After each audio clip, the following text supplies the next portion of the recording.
Here you have the king's governor collecting the taxes, making sure the laws are followed, and only 500 feet away, a group of angry rabble-rousers that want to pick a fight and start a revolutionary war. Now, every once in a while, I have somebody on board from Philadelphia. Anybody from the Philadelphia area? Nice, all right. Now, most people from Philadelphia will look at me and say, really? That's the #1 most important building? How about Constitution Hall, where we signed the Declaration of Independence? Shouldn't that be #1? No. They were brought down here. They stood trial right here in a courthouse right up here. They were found guilty, had to pay a 20-shilling fine. After they left the courthouse, they went to the Bunch Grapes Tavern, where a guy named Sam Adams walked up to him and said, "Tell me about that riot you had up in New Hampshire." And a year later, the Boston Tea Party happened. It was inspired by something. Is it? No, it's not? Okay, we'll move on. All right. Okay. On our left-hand side, this church right here is the very first granite building built anywhere in the United States. It's the King's Chapel Church.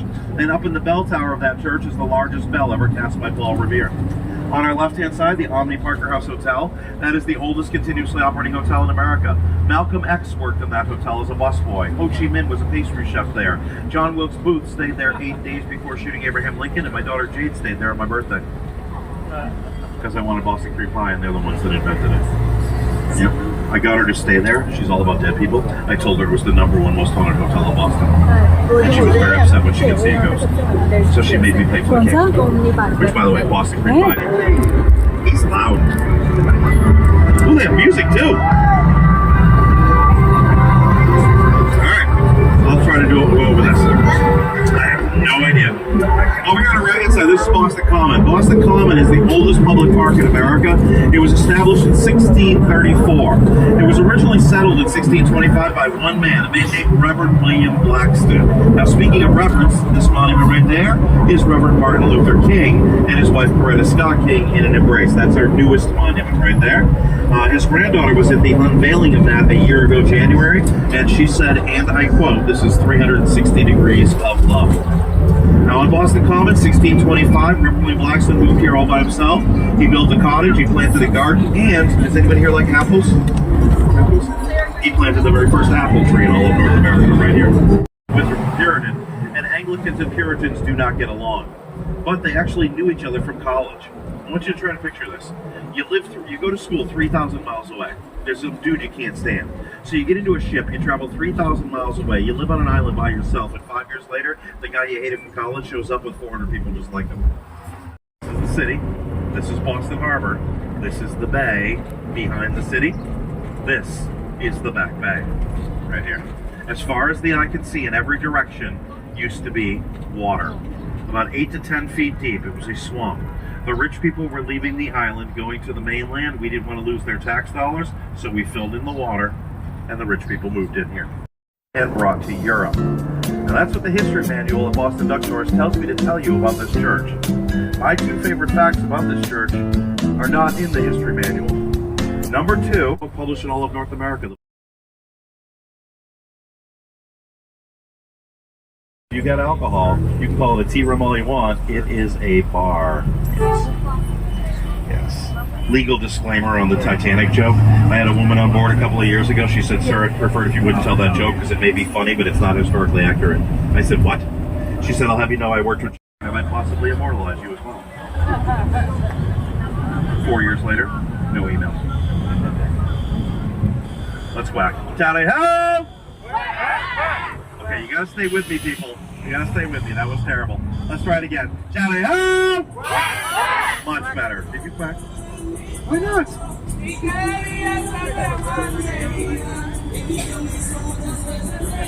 Every dance. A little bit of salsa.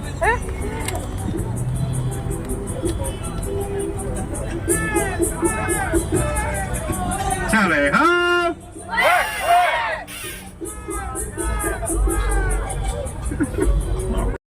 Welcome to Boston.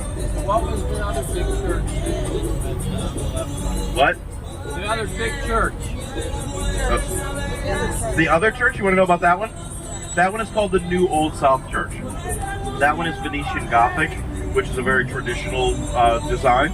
That is actually the oldest congregation in Boston. It dates back 371 years. You know the Boston Tea Party, the Old South Meeting House? That was their church before this one. They built this one in 1875. Benjamin, yeah, go ahead. With the money they save from not paying taxes, right? Exactly. I'm sorry, sir. I'm not supposed to talk about religion or politics.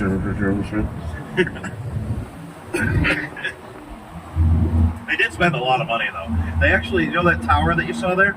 That tower actually started to fall over, and they had to redo the entire tower over again. Yeah. And they made a mistake, you know, because this is man-made land and it started sinking in. Now, speaking of sinking in, that building right there used to be two other buildings that look just like this one over here. See this one to our left? There were originally three of them. They were built in 1861.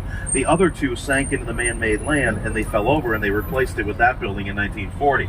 All three of those buildings, when they were originally built in 1860, so you can stand up. If you want to stand up and grab that tab, go ahead. There you go. You can just put them down there on that seat next to you. There you go. All right, thanks, Steve. All right, so have you guys ever heard of Paul Revere? The Midnight Ride of Paul Revere? On our left, the Massachusetts State House, the Gold Dome on top. You got that one? That's actually Ann Hutchins. The gold dome on top is real gold. And on our right-hand side, directly across the street from the State House, don't worry, I didn't miss it. I want you guys to go there.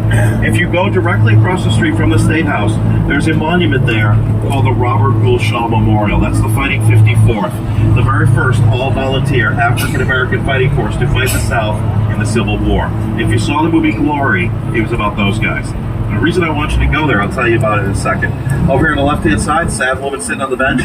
Her name is Mary Dyer. Mary Dyer was a Quaker living in Puritan Boston, and that was against the law. In 1660, she was kicked out of town 3 times and sent to Providence, Rhode Island, because she was a Quaker.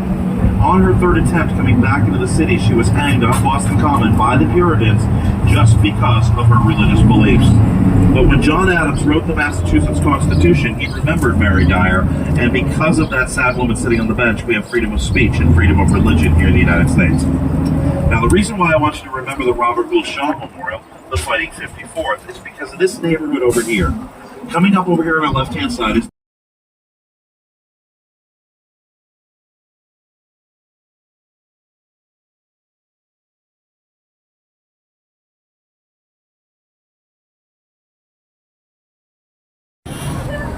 do you know her? Because she's defiant as you are.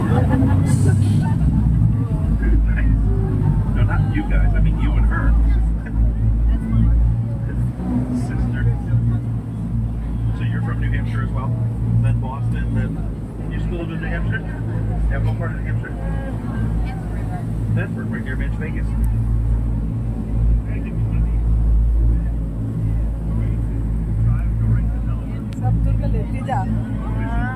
Alright, here is my favorite part of the tour.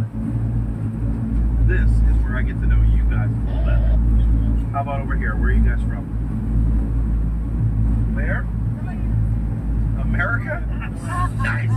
She's from Philadelphia. She's from Philadelphia. Okay, so who's your group here? The 1, 2, 3, 4 rows? So 2, 4, 6, 8 of you? All Philadelphia or somewhere else? Italy. I love your food. Love your food. Nice. Did you know that we have the largest Little Italy anywhere in the United States? No, New York is only 1/4. Don't get me wrong. Remember I told you I never left the city of Boston? I lied. Yeah, I actually spent about a week and a half in Valley Forge 2 years ago. You guys have a lot of really cool history over there. Behind Philadelphia / 3-story tenement house. The first floor had a family from Ireland. The second floor was a family from Scotland. And the third floor on top was his family, his grandparents from Ukraine, his parents, and he and his brother Tom on the third floor. And Leonard Nimoy, Mr. Spock, was from Ukraine. Behind Ukraine. Toronto. What? Toronto. Toronto, Canada? Nice. Welcome. I love Canadians. Thanks for being here, sir. Yeah. Did I mention Ryan Reynolds? He's from Canada. Yeah. Let's back. Johnny Ho! And behind Toronto, where are you guys from? Are you Toronto as well? Yep. And they said, hey, let's go to Boston and hey, let's take a duck tour. You guys have never been before? You've never been to Boston? Oh, so you've been on a duck tour? Wait a minute. You've never been on a duck tour? Oh my god, what is your name? Claire? Come on up here, Claire. How old are you, Claire? 9. You didn't think about that. I love that. Alright, didn't we ever roll? What is it? Very nice to meet you. How old are you? What's that? No way. Seriously? Youngest one yet, 7. Have a seat. Alright, for those of you not not you, just the phone. Nobody told you to sit down. Nobody told you to stand up. Oh my god, parents,